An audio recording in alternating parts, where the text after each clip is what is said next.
सूरज उगने से बदलते हैं ये धरा आसमान, चलते रहने से हो जाती है हर मुश्किल आसान। चिंता को छोड़ कर आओ कर ले मन में शुभ चिंतन, हर पल को कर ले सफल सफल कह रही है ये पवन।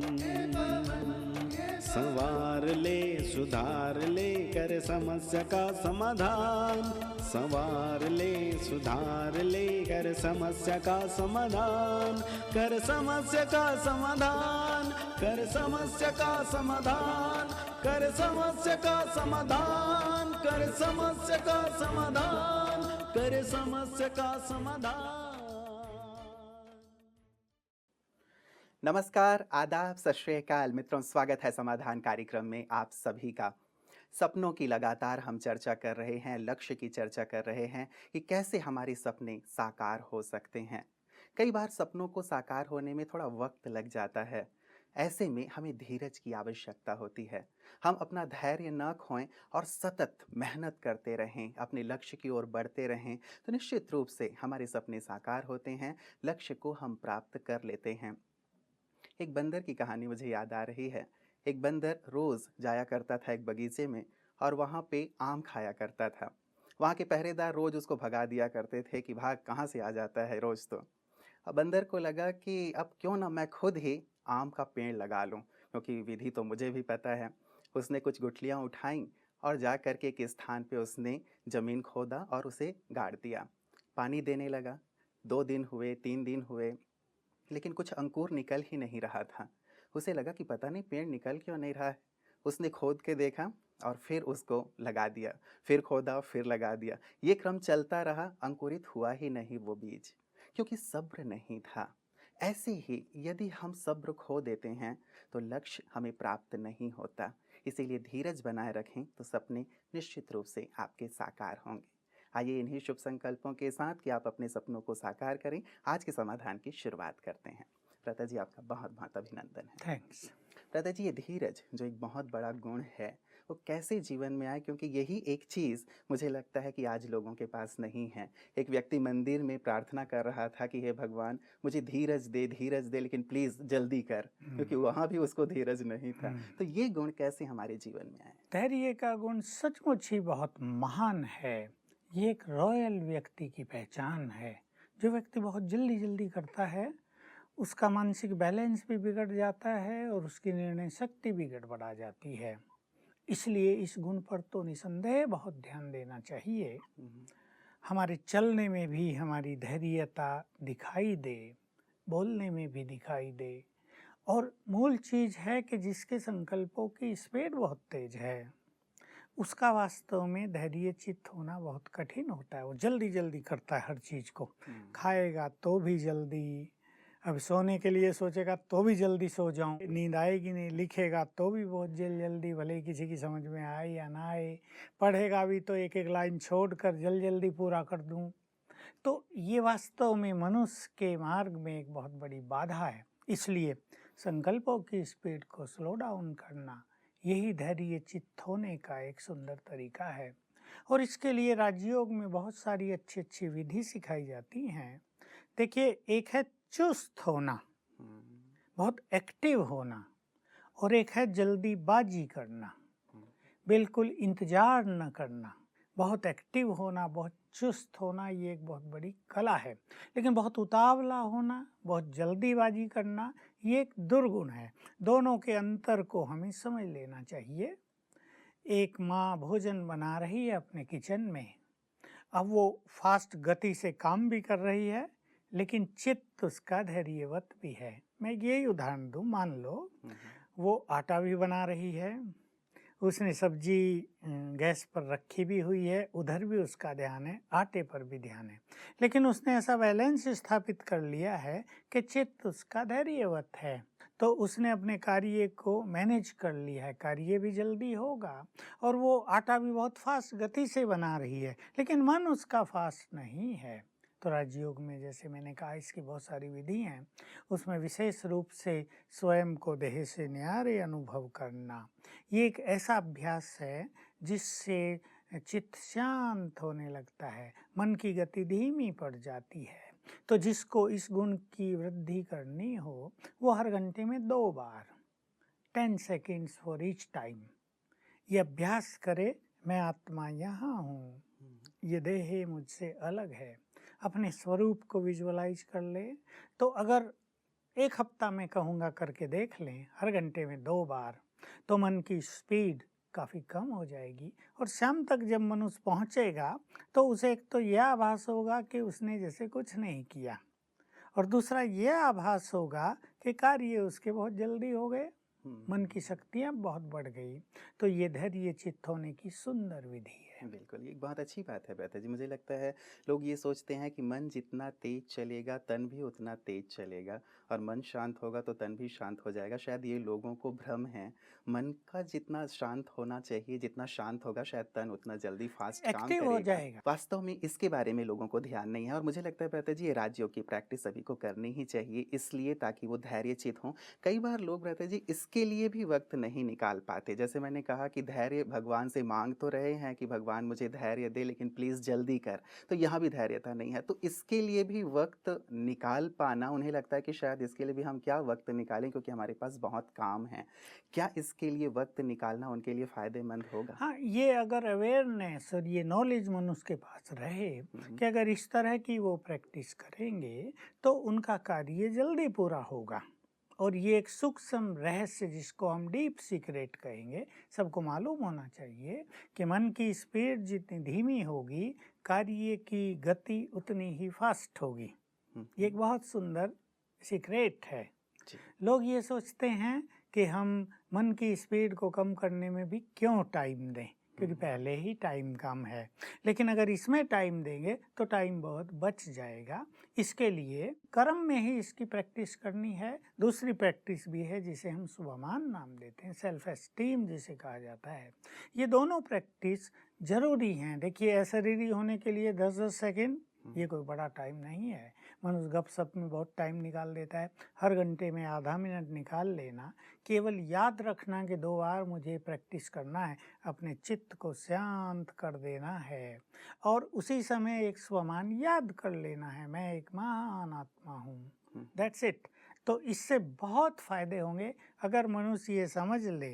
फिर रिपीट कर रहा हूँ कि मन की गति धीमी होने से कार्य की गति फास्ट हो जाएगी। अगर मन की गति बहुत धीमी हो जाए तो कार्य की गति 4 गुनी 5 गुनी भी हो जाती है। ये हमारे अनुभव हैं। इस महत्व को जानकर हर एक को इस छोटी सी साधना के लिए समय देना चाहिए। चलिए, इसको एक एक्सपेरिमेंट करने की आवश्यकता है भ्राता जी, और हम अपने सभी दर्शकों से चाहेंगे कि ज़रूर एक बार एक्सपेरिमेंट करके देखें और इसका अभ्यास करके देखें, और देखें कि कार्य सचमुच इससे कितना जल्दी हो पाता है। और सच्ची कार्य की गुणवत्ता भी मुझे लगता है इससे बढ़ जाएगी, क्योंकि मन यदि बहुत अशांत रहता है, बहुत सोच रहे होते हैं, तो कार्य की गुणवत्ता में भी बहुत। मन जब बहुत ज़्यादा सोचता है या कहीं टेंस हो जाता है या जरा भी उसमें निगेटिविटी या कन्फ्यूजन आता है तो क्या होता है, उसका प्रभाव सीधा जाता है बुद्धि पर, और कार्यों में सबसे बड़ा योगदान बुद्धि का होता है। तो बुद्धि अगर विचलित हो गई तो कार्य में गड़बड़ होगी। वही कार्य जो 15 मिनट में हो सकता था, हो सकता है 4 घंटे लग जाएं, बार बार बिगड़ता रहे वो। वही फॉल्ट जो 1 सेकंड में पाया जा सकता था, उसको ढूंढने में शायद घंटों लग जाए। तो मन और बुद्धि को पीसफुल करना, ये हर फील्ड में न केवल सफलता का, लेकिन कार्य शक्ति, कार्य की स्पीड को बढ़ाने का भी सुंदर तरीका है। जी। ये मेल हमारे पास आया है सतपाल चौधरी जी का, रुड़की से। ये कहते हैं कि केदारनाथ घाटी में पिछले वर्ष की भीषण त्रासदी के बाद कई लोग लापता हो गए थे। अब जानकारी मिल रही है कि कई मानव कंकाल मिल रहे हैं जिन्होंने संभवतः ठंड और भूख प्यास से दम तोड़ा होगा। प्रशासन की लचर व्यवस्था से तो खैर सभी असंतुष्ट हैं ही, लेकिन मेरा प्रश्न ये है कि जो लोग जल प्रलय में मारे गए या जो बच गए लेकिन भूख प्यास से मरे और जिनका अंतिम संस्कार भी नहीं हो पाया, क्या वो आत्माएं भटक गई होंगी या उन्हें पुनर्जन्म मिल गया होगा? क्योंकि हिंदू धर्म में ये मान्यता है कि जब तक अंतिम संस्कार न किया जाए तब तक आत्मा भटकती रहती है। ये सोचना उनका बहुत स्वाभाविक है, क्योंकि जब ऐसी चीज़ें सामने आती हैं, प्राकृतिक प्रकोप होते हैं, हम्म, लोगों की अनचाही मृत्यु होती है, एक्सीडेंटल डेथ होती है, तो आत्माएं भटक जाती हैं वहीं, क्योंकि उनका अपने देह से बहुत मोह रहता है और उन्हें, क्योंकि वो सूक्ष्म रूप से रहती हैं, उनका देह कहाँ बहकर जा रहा है वो भी वो सब कुछ देख सकती हैं। कभी कभी तो उन्हें आभास भी नहीं होता कि वो मर चुके हैं। मोह में ऐसे अटके हुए होते हैं कि लंबे काल तक वहीं भटकते रहते हैं। और इसलिए हिंदू धर्म में ये बहुत सुंदर प्रथा रही कि अग्नि संस्कार कर दिया जाए, तो जब वो आत्मा सूक्ष्म शरीर में रहती हुई देखती है कि शरीर तो नष्ट हो गया, तो मन मना लेती है वहाँ से जाने का, अपने चित्त को वहाँ से मुक्त कर लेती है, निर्मोही कर लेती है और उसका पुनर्जन्म हो जाता है। तो ये जो ऐसे केसेज होते हैं, बड़ी बड़ी त्रासदियाँ होती है। देखिए लाखों लोग मरे होंगे, जी। गिनती तो किसकी कौन करे वहाँ। गांव के संख्या तो गांव, वैसे भी कम दिए हाँ, जाते हैं गांव के सरकारी आंकड़े। गांव नष्ट हो गए थे बहुत सारे। तो ये सब आत्माएं भटक जाती हैं, यानी इन्हें पुनर्जन्म नहीं मिलता। ये अंतरिक्ष में भटकती रहती हैं और दुखी होती रहती हैं दिनों दिन। जैसे किसी को घर ही ना हो, किसी का घर तोड़ दिया जाए और उसको फिर भटकने के लिए विवश कर दिया जाए तो उसका क्या हाल होता है। तो ये देह भी आत्मा का घर है, अभी उनसे ये छीन लिया गया। आत्माएं भटक रही हैं एक नए घर की तलाश में, लेकिन उनका मन बहुत अशांत है, बेचैन है। किसी को अपने परिवार की याद आ रही होगी, किसी को बच्चों की याद आ रही होगी, क्योंकि सूक्ष्म शरीर में ये सब कायम रहता है। तो उनको पुनर्जन्म तब तक नहीं मिल सकता जब तक उनका चित्त शांत न हो। इसलिए भारत में बहुत सारे विधि विधान हैं हिंदू धर्म में कि मृत्यु के बाद ये क्रिया कराओ, ये कर्म कांड कराओ, गायत्री जाप कराओ, फलाना हवन कराओ, और इन सब का लक्ष्य यही होता है कि उस आत्मा को पुनर्जन्म मिल जाए, भटके नहीं आत्मा।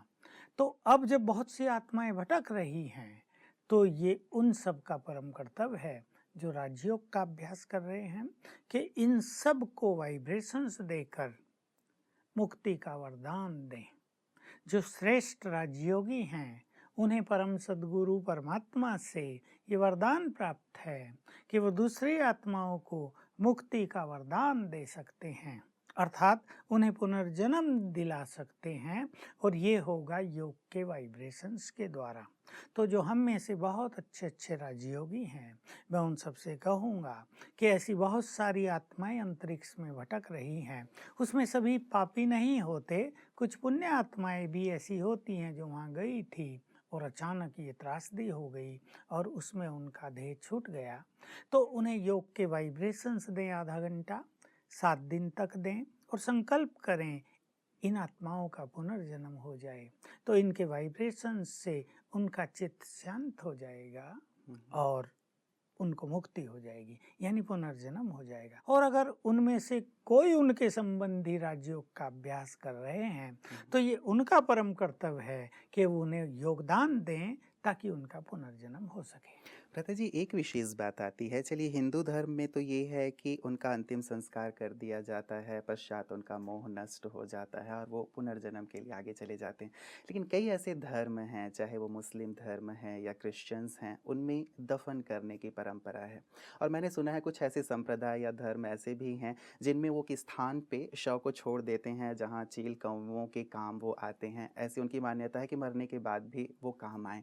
तो उन लोगों के साथ फिर क्या होता है? क्या वो भटकती रहती हैं या उनका पुनर्जन्म होता है? वो आत्माएं तब तक वहीं मौजूद रहती हैं जब तक वो देखती हैं उनका शरीर ठीक ठीक है, क्योंकि शरीर तो मिट्टी का ही है। जी। तत्व धीरे धीरे तत्वों में मिलने लगते हैं और शरीर का अस्तित्व समाप्त होने लगता है। तो जब उन्हें दिखाई देता है कि अब तो शरीर खत्म ही हो गया या ऐसा रह गया, अब हम उसमें जाके क्या करेंगे, तो आत्मा फिर पुनर्जन्म ले लेती है। ओके भ्राता जी, एक विशेष बात और, जो हमारी कर्म कांड हैं, क्या वो कर्म कांड सचमुच किए जाने चाहिए और उनकी मान्यता है भी क्या कि सचमुच ऐसा करने से ही आत्मा को शांति मिलती है? क्योंकि आजकल के जो यंग जनरेशन के लोग हैं वो लोग मानते हैं कि ये केवल धन कमाने का जरिया है और इन सब की कोई आवश्यकता नहीं है। आपको क्या लगता है कि ये सारी चीज़ें, चाहे वो अंतिम संस्कार की विधियाँ हैं, वो की जानी चाहिए? इनके पीछे कोई वैज्ञानिक रहस्य है? देखिए, असली चीज तो है मनुष्य के पाप और पुण्यों की।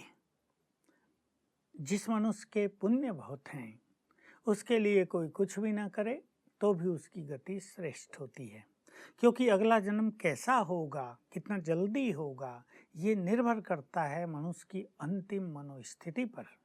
मान लो अंत में एक व्यक्ति अपने परिवारों को याद कर रहा है, उसे अपने किए गए पाप कर्म याद आ रहे हैं, उसका चित्त कुछ विषय वासनाओं में लगा हुआ है, ये होता है बहुतों के साथ, तो उस आत्मा का जल्दी पुनर्जन्म नहीं होगा। अगर होगा भी तो वो ऐसी गंदे घरों में जहाँ इस तरह का ही वातावरण हो वहीं पर हो जाएगा। और जिसके पुण्य कर्म बहुत हैं उसको वास्तव में इन कर्म कांडों की कोई ज़रूरत नहीं है।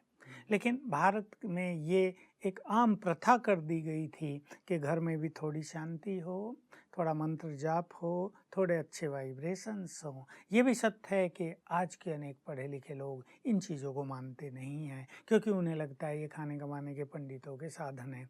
लेकिन इसमें यह भी होता था कि उस व्यक्ति के नाम से अगर थोड़ा बहुत दान पुण्य किया जा रहा है तो वो भी उसकी गति में आगे चल के मदद करता है। लेकिन जहाँ राजयोग की बात है, जो राजयोग करते हैं, जैसे हमारे यहाँ बहुत लोग शरीर छोड़ते रहते हैं, हमारे यहाँ भी बड़े आश्रम हैं, हर साल 1-2 तो शरीर छोड़ ही देते हैं, बुजुर्ग हो गए हैं, तो यहाँ उनको केवल योगदान दिया जाता है, कोई कर्मकांड यहाँ नहीं किया जाता है। तो वास्तव में पुण्यात्माओं के लिए और उनके लिए जो राजयोगी हैं, जिन्होंने अपने मन को प्योरीफाई कर लिया है, जिन्होंने बहुत पुण्य कर्म किए हैं, इन कर्म कांडों की उनको कोई ज़रूरत नहीं होती। वास्तव में भ्राता जी एक बात और आती है कि लोग कहते हैं कि जिसकी जहाँ मृत्यु होती है वो व्यक्ति वहाँ खींच करके पहुँच ही जाता है। तो ऐसे समय पे जैसे हम लोग केदारनाथ की बात कर रहे थे, तो जिन लोगों की वहाँ मृत्यु थी, सदगति कहें, गति कहें, जो भी नाम उन्हें दिया जाए, कि वहाँ वो गए और वहाँ इस प्रकार की घटना हुई, तब तो उन्हें तुरंत जन्म ले लेना चाहिए था। और दूसरी बात, कई लोगों के मन में ये भी प्रश्न उठता है कि वो एक अच्छे कार्य के लिए गए हुए थे, तो वहाँ भगवान के नाम से जब उन्होंने इस प्रकार से अपने देह का त्याग किया, तब तो उन्हें भटकना नहीं चाहिए। ये प्रश्न भी लोगों का बड़ा सार्थक सा है, उचित सा है, पर क्या है कि भक्ति में आजकल वैसी सात्विकता नहीं रही है। भक्ति सकामी हो गई है और कभी कभी तो भक्ति एक अल्पकाल की प्राप्ति के लिए की जाती है। भाई बोल दिया हमारे बिजनेस में ये काम हो जाए, हम ये करेंगे, वहाँ जाएंगे। और बहुत लोग केवल घूमने फिरने जाते हैं कि हिमालय के दृश्य बहुत सुंदर हैं, उनके मन में भक्ति भाव होता भी नहीं, या वो ये भी नहीं जानते कि वहाँ शिव की प्रतिमा है, ये शिव है क्या, कहीं विष्णु की प्रतिमा है, ये विष्णु थे कौन, इनकी इतनी मान्यता क्यों है, भगवान है, गए हाथ जोड़ दिए। इसलिए भक्ति का बल, भक्ति की शक्ति इन लोगों के पास नहीं रहती है। ये अच्छी भावनाओं से नहीं गए। कुछ लोग अच्छी भावनाओं से भी अवश्य गए होंगे। तो मृत्यु के बारे में सभी को ये जानना परम आवश्यक है कि जिस व्यक्ति की मृत्यु जहाँ, जिस कारण से या जिस साधन से और जिस समय होनी है वो पूर्व निश्चित है। उस मनुष्य के मन में विचार वैसे ही आएंगे, उसी टाइम आएंगे कि अब हमें चलना है। वो प्लान ही उन्होंने तब बनाया कि इस समय हमें जाना है, क्योंकि जैसे उनकी मृत्यु उनका आह्वान कर रही थी कि तुम्हें यहाँ आना है। इसलिए मृत्यु के इस सत्य को सबको स्वीकार करना ही पड़ेगा, इसको टाला भी नहीं जा सकता है। इस तरह ये गति काम करती है। तो कुछ आत्माओं के बहुत अच्छे पुण्य भी होते हैं, उनका बहुत जल्दी पुनर्जन्म हो जाता है, सभी लंबे काल तक नहीं भटकते हैं। कुछ के परिवार वाले माँ बाप उनके लिए बहुत कुछ कर देते हैं। जैसे हमने कहा हमारे यहाँ से भी बहुत अच्छा योगदान का प्रोग्राम उन दिनों रखा गया था, वाइब्रेशंस देने का। तो जिनके पुण्य थोड़े अच्छे हैं, उस योग के आधार से या उनके घर वालों ने उनके लिए जो भी कुछ अच्छा किया, भक्ति का भी जो पूजन है, उस आधार से उनको बहुत जल्दी पुनर्जन्म मिल भी जाता है। बिल्कुल भ्राता जी, अभी भी जैसे एक हैदराबाद के कुछ बच्चे थे जो मंडी में गए हुए थे और वहाँ पे भी इस प्रकार की एक घटना हो गई, जिससे भी बहुत सारे लोग आहत हुए। परिवार वाले तो बहुत ज़्यादा आहत होते ही हैं, दुखी होते हैं, परेशान होते हैं। इन घटनाओं को हम किस प्रकार देखें और समझें, और कैसे उनके परिवार वाले भी मानसिक रूप से शांत रह पाएँ और इन बच्चों की भी अच्छी गति हो, क्योंकि मुझे लगता है कई शव तो अब तक मिल भी नहीं पाए हैं। निश्चित रूप से जब ये बातें सबने सुनी थी, मुझे भी किसी ने बताया कि बच्चे बह गए हैं, मैंने सोचा कोई छोटे बच्चे होंगे, बह गए होंगे। कॉलेज के स्टूडेंट हाँ, थे फिर भ्राता जब जी, सुना इंजीनियरिंग के ये स्टूडेंट थे और 25 थे, जब उनके वो चित्र आदि भी देखे तो सचमुच सारे देश में एक तरह से इसका शोक सा छा गया था कुछ समय के लिए। अब आपने कितने ऊंचे स्वप्न उनके लिए देखे होंगे। तो दुख भरी बात तो ये है ही, लेकिन बस वही बात है, चाहे दोष किसी को भी दिया जाए। भाई इंजीनियर्स ने अलार्म नहीं बजाया, कहते हैं बजाया तो था, लेकिन एक आम व्यक्ति को अलार्म सुन के क्या पता चले कि अलार्म क्यों बजाया जा रहा है। अनेक फैक्ट्रियों में भी अलार्म बजते हैं, हूटर जिन्हें कहते हैं। तो लोग सोचते हैं भाई हाँ 6 बज गए होंगे, छुट्टी का समय हो गया होगा, लंच का समय हुआ होगा। तो दोष किसको दें और किसको इसकी सज़ा दें? इसलिए बहुत अच्छा यही है कि उनके माँ बाप भी इसको अब तो स्वीकार कर लें। होनी को अनहोनी नहीं किया जा सकता। अब इसे स्वीकार करके उनके लिए जो कुछ भी कर्म उन्हें करने हैं, या हम लोगों की ओर से, राजयोगियों की ओर से जो श्रेष्ठ वाइब्रेशंस उन्हें पहुंचाने हैं, जैसे हमारे यहाँ किया भी गया था। हमने भी सबसे रिक्वेस्ट की थी कि इन आत्माओं को सभी योगदान दें, इनके परिवार वालों को भी दें, वो भी सबने किया। अब तो यही करना उचित रहता है। बिल्कुल, हमारा समाधान परिवार भी वैसे भी योग कर रहा है भ्राता जी, सुबह भी और शाम को भी। तो उनसे भी हम निवेदन करेंगे कि जब कभी भी ऐसी घटनाएं वो सुनते हैं तो उनके परिवार वालों को और उन आत्माओं को विशेष करके शांति का अब ये नेचर बनानी ही होगी सबको, व्यक्तिगत रूप से भी और सामूहिक रूप से भी, कि जब भी ऐसी कुछ घटनाएं सुनने में आए तो तुरंत हम उनको श्रेष्ठ वाइब्रेशंस दें, ताकि उनकी भी श्रेष्ठ गति हो। क्योंकि मृत्यु को रोका नहीं जा सकेगा। कुछ अब गॉडली प्लान है इस संसार को बदलने का, ये युग अब बदलेगा। प्रकृति में भी भयानक परिवर्तन होंगे। कभी कभी तो ऐसा लगेगा कि प्रकृति अपने आगोश में सब कुछ समा ले जाएगी, लेकिन पुनर्निर्माण होगा, प्योरिफिकेशन होगा। तो अभी संसार में जो कुछ होने जा रहा है इस धरातल पर, उसे सबको स्वीकार करना ही पड़ेगा। धीरे धीरे ये संसार विश्व युद्ध के एक ऐसे चक्रव्यूह में फंसता जाएगा कि जिसे कोई रोक ही नहीं पाएगा, जो होगा ही। अनेक लोग यहाँ मारे जाएंगे। सबके परम धाम जाने का समय आ गया जहाँ से आए थे।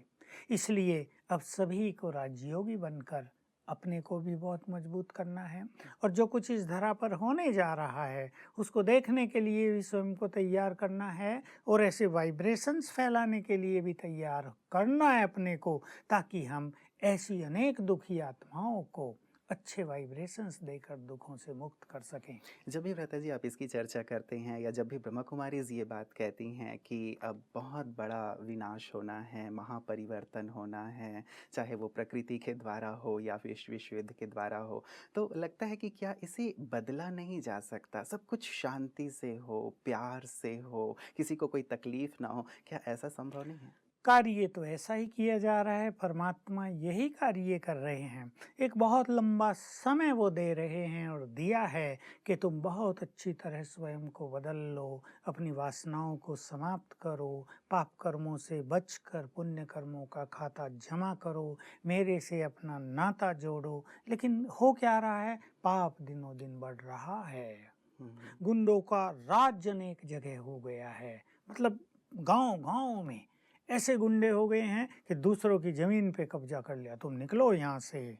दूसरों की संपत्ति हड़प लिए, तुम्हारी नहीं हमारी है। सरकारें भी क्या क्या करें, सब तो यहीं के हैं।